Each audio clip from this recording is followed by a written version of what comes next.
Assalamualaikum warahmatullahi wabarakatuh. Kami dari kelompok 4 akan mempresentasikan materi tentang psikologi perkembangan siswa dilihat dari perkembangan moral agama. Sebelumnya, saya akan memperkenalkan anggota dari kelompok 4. Ada Tisa Yunita, Wahdini Rohmah Jailani, Sabitah Rafifah, Yunita Yasmin, Yesi Fikauli, Vesa Nuriever, Weni Yolanda, Karina Cahyani, Zakiyah Ulfiah, dan Sani Sofia Nur Aziza. Poin-poin yang akan dibahas meliputi pengertian psikologi perkembangan, teori perkembangan moral menurut Kohlberg, contoh moral menurut Kohlberg, penyimpangan pada anak SD, strategi pendidikan moral yang baik, terintegrasi pembelajaran, teori penghayatan keagamaan menurut Zakiyah, penghayatan keagamaan yang bisa mengembangkan moralitas anak. Pengertian psikologi perkembangan. Psikologi perkembangan adalah perkembangan individu sebagai pribadi. Psikologi perkembangan seperti halnya psikologi pendidikan dan lain sebagainya, yang merupakan cabang dari psikologi, yaitu ilmu yang mempelajari perilaku manusia dan proses mental. Pada awalnya, psikologi perkembangan lebih menekankan kajian pada perkembangan anak, kemudian meluas. Salah satu ahli yang mengemukakan tentang psikologi perkembangan yaitu Linda L. Davidoff pada tahun 1961.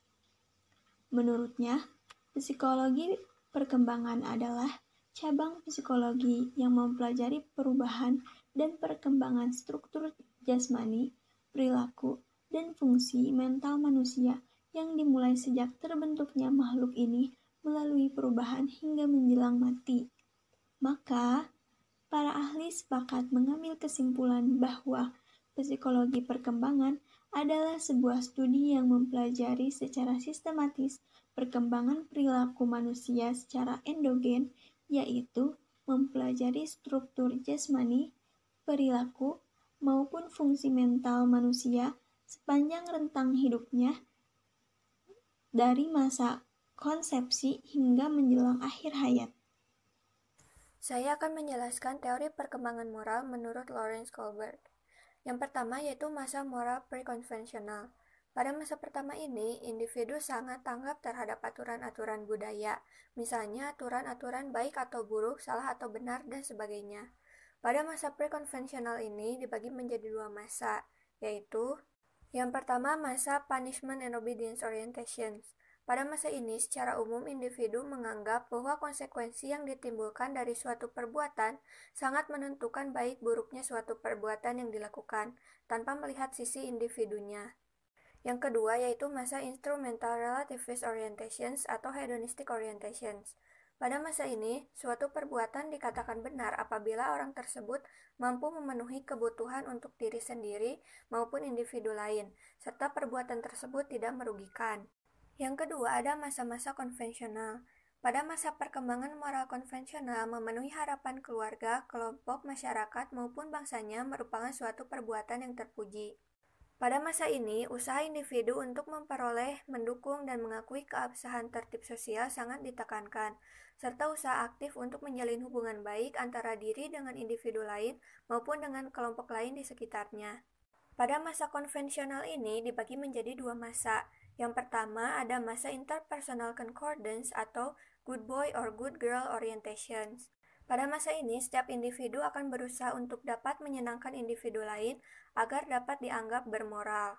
Yang kedua ada masa law and order orientations. Pada masa ini, pandangan individu selalu mengarah pada otoritas, pemenuhan aturan-aturan, dan juga upaya untuk memelihara tertib sosial. Tahapan yang ketiga ada masa-masa post-konvensional. Pada masa ketiga ini, terdapat usaha dalam diri individu untuk menentukan norma-norma dan prinsip-prinsip moral yang memiliki validitas yang diwujudkan tanpa harus mengaitkan dengan otoritas kelompok maupun individu dan terlepas dari hubungan individu dengan kelompok. Pada masa ketiga ini, di dalamnya mencakup dua masa perkembangan moral, yaitu yang pertama, masa social contract legalistic orientations. Masa ini merupakan masa kematangan moral yang cukup tinggi. Pada masa ini, perbuatan yang dianggap bermoral merupakan perbuatan-perbuatan yang mampu merefleksikan hak-hak individu dan memenuhi ukuran-ukuran yang telah diuji secara kritis dan telah disepakati oleh masyarakat luas. Masa ini dianggap masa yang memungkinkan tercapainya musyawarah mufakat.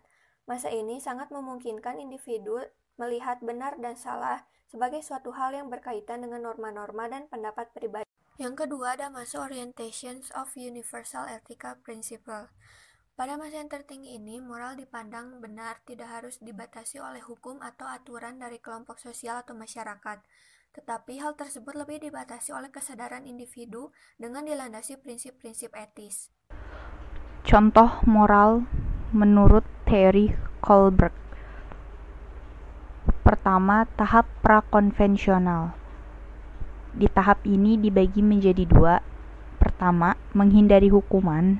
Contohnya, seorang anak akan mengerjakan PR dengan tepat waktu semata-mata untuk menghindari hukuman yang diberikan gurunya jika tidak mengerjakan PR tersebut. Yang kedua, keuntungan dan minat pribadi.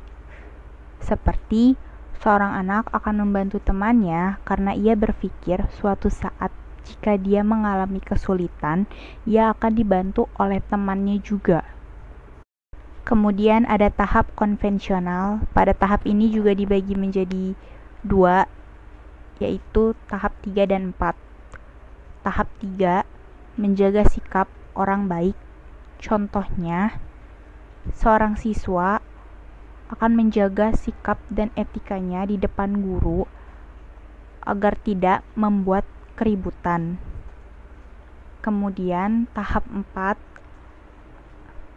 memelihara peraturan. Seperti seorang ketua kelas melerai kedua temannya yang sedang bertengkar karena itu melanggar peraturan dan membuat kenyamanan kelas menjadi terganggu. Kemudian ada tahap pasca konvensional. Tahap ini juga dibagi menjadi dua tahap, yaitu tahap kelima dan tahap keenam. Tahap kelima, orientasi kontrak sosial. Contohnya, mencuri supaya tidak mati kelaparan berbeda dengan mencuri supaya menjadi kaya raya. Kemudian, tahap keenam, prinsip etika universal. Contohnya, orang tua akan melakukan apapun demi menyelamatkan anaknya. Penyimpangan pada anak sekolah dasar. Mengapa perilaku menyimpang pada anak usia sekolah dasar atau SD perlu diteliti atau diketahui sejak dini? Sekolah dasar merupakan jenjang pendidikan yang paling dasar yang harus ditempuh anak selama 6 tahun. Pada usia ini merupakan persiapan anak menuju dewasa, sehingga diharapkan pada usia ini anak-anak memiliki perilaku positif agar ketika dewasa nanti ia menjadi pribadi yang unggul dan memiliki karakter yang baik. Tanggung jawab ini tidak hanya menjadi tugas para guru di sekolah, tetapi juga merupakan tanggung jawab para orang tua di rumah.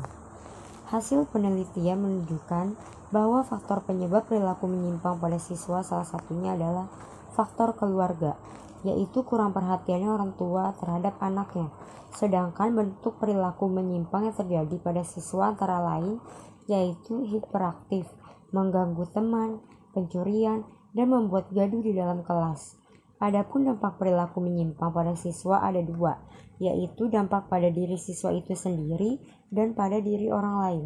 Pada diri siswa dapat menimbulkan rasa malu dan minder yang berkepanjangan, sedangkan dampak bagi orang lain yaitu rasa kurang nyaman karena orang lain sering merasa terganggu.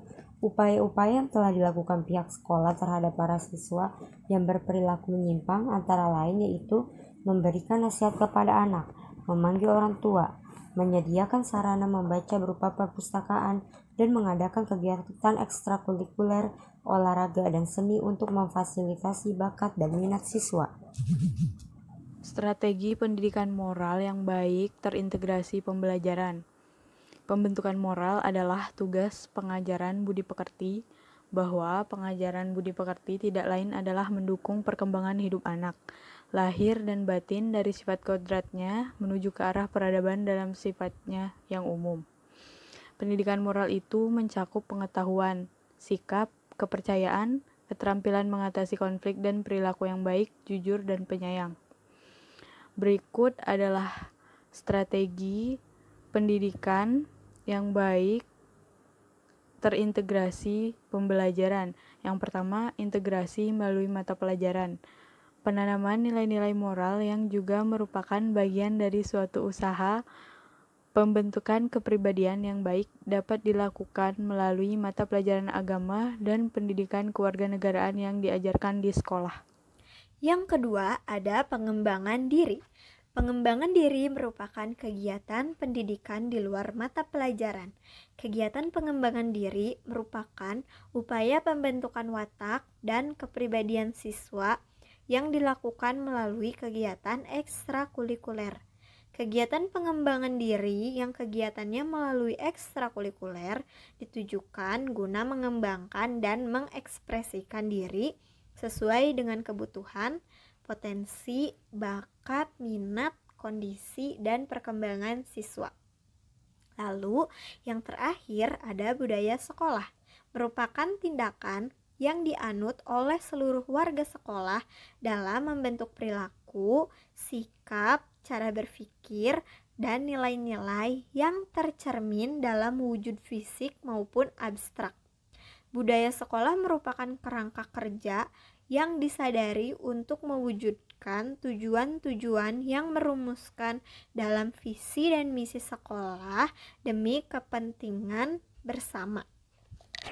Teori penghayatan keagamaan menurut Zakia Daraja, Starbuck, dan William James sependapat bahwa pada garis besarnya perkembangan penghayatan keagamaan itu dapat dibagi dalam dua tahapan, yang secara kualitatif menunjukkan karakteristik yang berbeda. Adapun penghayatan keagamaan remaja adalah sebagai berikut. Pertama, masa awal remaja 12-18 tahun dapat dibagi ke dalam dua subtahapan sebagai berikut. Pertama, sikap negatif. Meskipun tidak selalu terang-terangan disebabkan alam pikirannya yang kritis melihat kenyataan orang-orang yang beragama secara hipokrit atau pura-pura, yang pengakuan dan ucapannya tidak selalu selaras dengan perbuatannya. Mereka meragukan agama bukan karena ingin menjadi agnostik atau ateis, melainkan karena ingin menerima agama sebagai sesuatu yang bermakna berdasarkan keinginan mereka untuk mandiri dan bebas menentukan keputusan-keputusan mereka sendiri. Kedua, pandangan dalam hal ketuhanannya menjadi kacau karena ia banyak membaca atau mendengar berbagai konsep dan pemikiran atau aliran paham banyak yang tidak cocok atau bertentangan satu sama lain. Yang ketiga, penghayatan rohaninya cenderung spektif atau diliputi kewas-wasan, sehingga banyak yang enggan melakukan berbagai kegiatan ritual yang selama ini dilakukannya dengan kepatuhan. Yang kedua, masa remaja akhir yang ditandai antara lain oleh hal-hal berikut ini. Pertama, sikap kembali pada umumnya ke arah positif dengan tercapainya kedewasaan intelektual. Bahkan, agama dapat menjadi pegangan hidupnya menjelang dewasa. Kedua, pandangan dalam hal ketuhanan dipahamkannya dalam konteks agama yang dianut dan dipilihnya. Ketiga, penghayatan rohaniahnya kembali tenang setelah melalui proses identifikasi dan dapat membedakan antara agama sebagai doktrin atau ajaran dan manusia penganutnya, yang baik atau shalih dari yang tidak. Ia juga memahami bahwa terdapat berbagai aliran paham dan jenis keagamaan yang penuh toleransi seyogyanya diterima sebagai kenyataan hidup di dunia ini. C. Aspek-aspek spiritual dan moral menurut pandangan Islam. Menurut pandangan Islam, moral atau akhlak itu tidak dapat dipisahkan dari kehidupan beragama, karena nilai-nilai yang tegas pasti tetap tidak bisa berubah karena keadaan. Tempat dan waktu adalah nilai-nilai yang bersumber dari agama. Ari Ginanjar Agustian dalam bukunya Emotional Spiritual Question juga menjelaskan bahwa kekuatan berpikir manusia memiliki potensi bagi yang besar bagi hidup manusia, di mana iman yang dimaksud adalah keyakinan dalam hati, mengucapkan dalam lisan, serta mengamalkan perbuatan iman sebagai dasar rujukan dalam proses berpikir secara aktual yang dimanifestasikan dalam bentuk amal soleh, yaitu suatu bentuk aktivitas kerja. Kreativitas yang ditempuh oleh semangat tauhid untuk mewujudkan rahmatan lil alamin, keseimbangan bagi alam dan segala isinya. Hal ini sesuai dengan akhlak atau moral Islam yang merupakan suatu sikap dari perilaku perbuatan yang luhur, yang mempunyai hubungan dengan Zat yang Maha Kuasa, Allah Subhanahu wa Ta'ala. Bahwasannya akhlak Islam juga adalah produk dari keyakinan atas kekuasaan Zat keesaan Tuhan. Jadi dia adalah produk dari jiwa tauhid. Meskipun akhlak Islam berdasarkan Al-Quran dan As-Sunnah, bukan berarti Islam tidak memandang akal sebagai tolak ukur perbuatan itu baik atau buruk. Peranan akal dalam mempertimbangkan baik atau buruknya suatu perbuatan juga sangat besar. Karenanya perbuatan bisa dinilai baik juga pikirannya bahwa perbuatan itu baik, dan buruk atau tercela jika melakukan perbuatan yang diputuskan akalnya buruk. Namun perlu diketahui bahwa akal manusia hanya merupakan suatu kekuatan yang dimiliki manusia untuk mencari kebaikan atau keburukan dan keputusannya. D. Aspek spiritual agama kaitannya dengan aspek lain.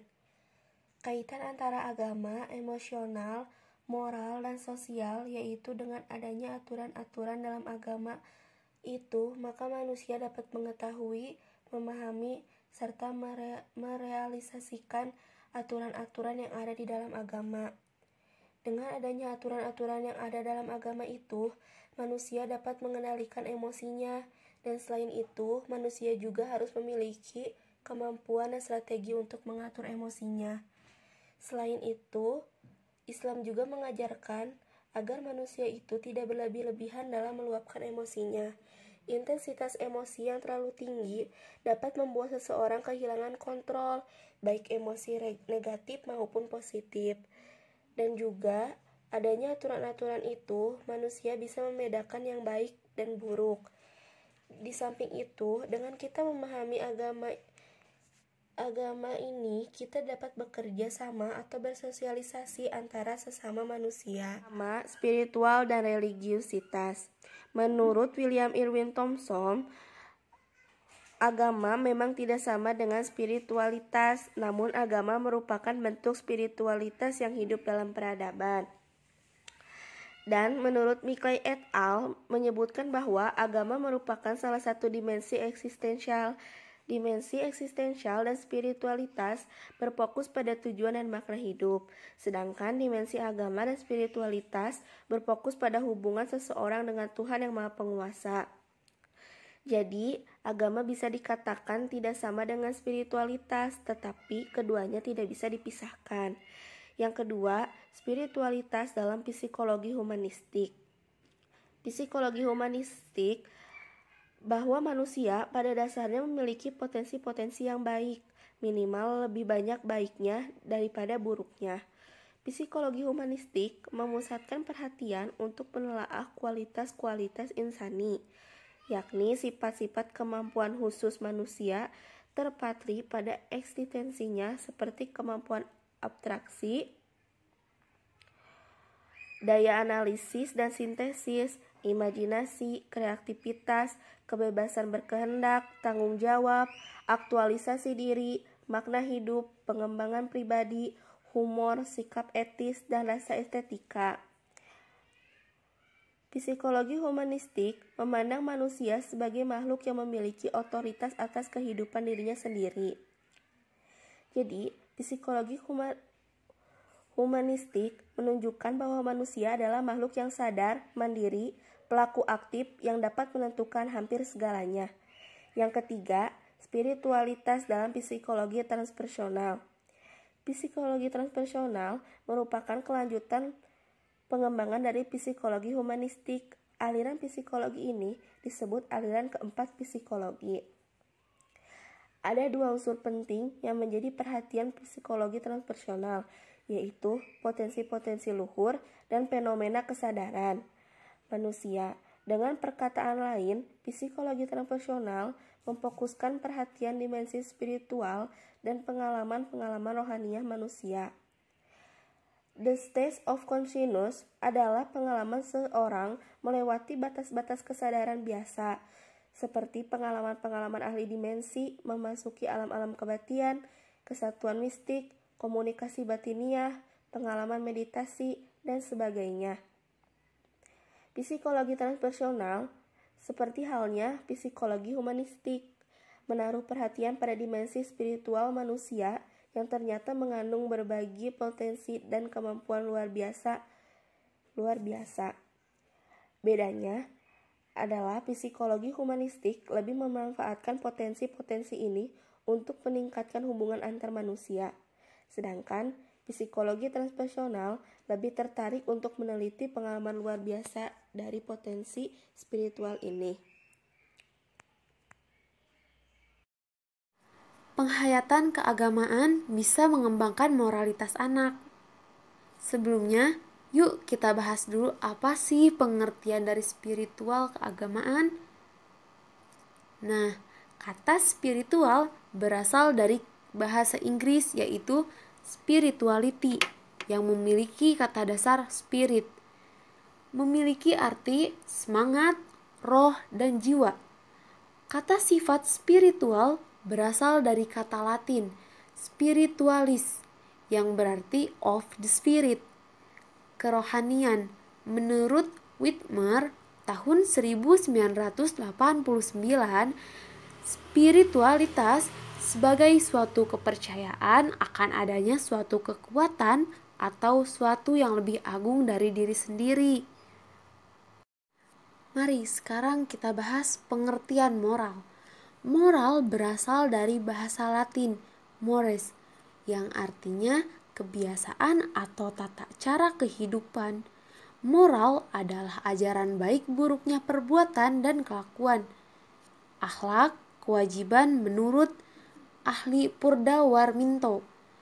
Dengan perilaku moral dapat terciptanya kehidupan yang damai, penuh dengan keteraturan dan keharmonisan. Moral berkaitan dengan kemampuan membedakan yang baik dan buruknya suatu hal dan merupakan kendali dalam bertingkah laku, teman-teman. Poin 3. Mari kita bahas ya, teman-teman. Tahap-tahap perkembangan penghayatan keagamaan. Perkembangan moralitas dan keagamaan hubungannya erat loh. Pada umumnya, menurut para ahli Zakia Darajat, Starbach, dan William James, perkembangan penghayatan dibagi menjadi 3. Poin A. Masa kanak-kanak sampai usia 7 tahun. Ditandai dengan apa sih? Sikap keagamaan bersifat reseptif meskipun banyak bertanya. Yang kedua, ditandai dengan penghayatan rohaniah masih superficial. Poin B. Masa anak sekolah usia 7 sampai 12 tahun yang ditandai dengan yang pertama, sikap keagamaan bersifat reseptif tetapi disertai pengertian. Sama ya, kayak ciri-ciri masa kanak-kanak. Cuman yang ini ditandai dengan disertai pengertian. Yang kedua, pandangan dan paham diterangkan secara rasional sesuai kaidah-kaidah logika yang bersumber pada alam semesta sebagai keagungan Tuhan Yang Maha Esa. Poin C. Masa remaja umur 12 sampai 18 tahun dibagi menjadi 2 sub. Yang pertama, masa remaja awal ditandai dengan sikap negatif. Yang kedua, pandangan terhadap ketuhanan menjadi kacau. Kenapa sih? Ya ini, karena banyak membaca dan mendengar berbagai konsep pemahaman seperti banyak bertentangan. Sub yang kedua, masa remaja akhir ditandai dengan yang pertama, sikap kembali pada umumnya ke arah positif dengan agama dapat menjadi pegangan dalam hidupnya. Sekian presentasi dari kelompok kami. Terima kasih. Wassalamualaikum warahmatullahi wabarakatuh.